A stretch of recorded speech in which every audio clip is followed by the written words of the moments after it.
আমি কিছুদিন আগে একটা ভিডিও আপলোড করছিলাম, যেটার মধ্যে সবাই আমাকে এবং একটা সার্জেন্ট ভাইকে ইচ্ছা মতো ধুইছেন আপনারা। সেই জিনিসটাই আজকে ক্লিয়ার করার চেষ্টা করব। দেখি যদি সামনে কোনো সার্জেন্ট পাই তাহলে তার সাথে কথা বলবো। পেশাদার অপেশাদার যে লাইসেন্সটা নিয়ে রাইড শেয়ারিং এর বিষয়। কিরে ভাই, এখানে কেউ নাই কেন সার্জেন্ট? তাহলে কার সাথে কথা বলবো? ওই যে পাইছি একজনকে, দেখি কার সাথে কথা বলা যায় কিনা। আসসালামু আলাইকুম। দেখি ওই ম্যাডামের সাথে কথা বলে দেখি। এই সার্জেন্ট খুবই ব্যস্ত, এনার সাথে কথা বলে দেখি একটু।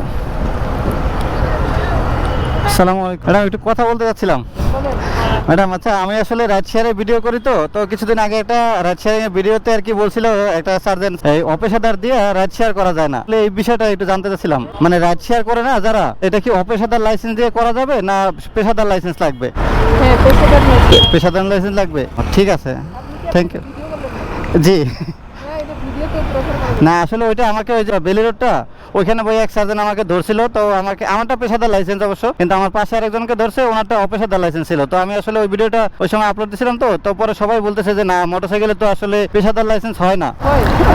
মোটরসাইকেল হ্যাঁ হ্যাঁ, না আমার তো লাইটও আছে কিন্তু অপেশাদার আর অপেশাদার এটা বিষয় নেই আর কি। হ্যাঁ লাইট একটু,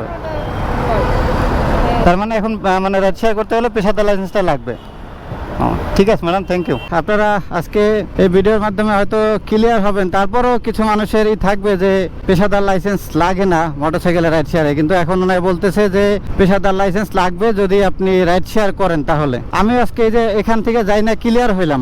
আপনারাও তো শুনলেন পুরো ভিডিওটার মধ্যেই, উনিও বলছে হয়তো এটা ভাই নতুন করে আইন করতেছে, কারণ বাংলাদেশে যত আইন কিন্তু এই মোটরসাইকেলের উপরেই বেশি ভাই।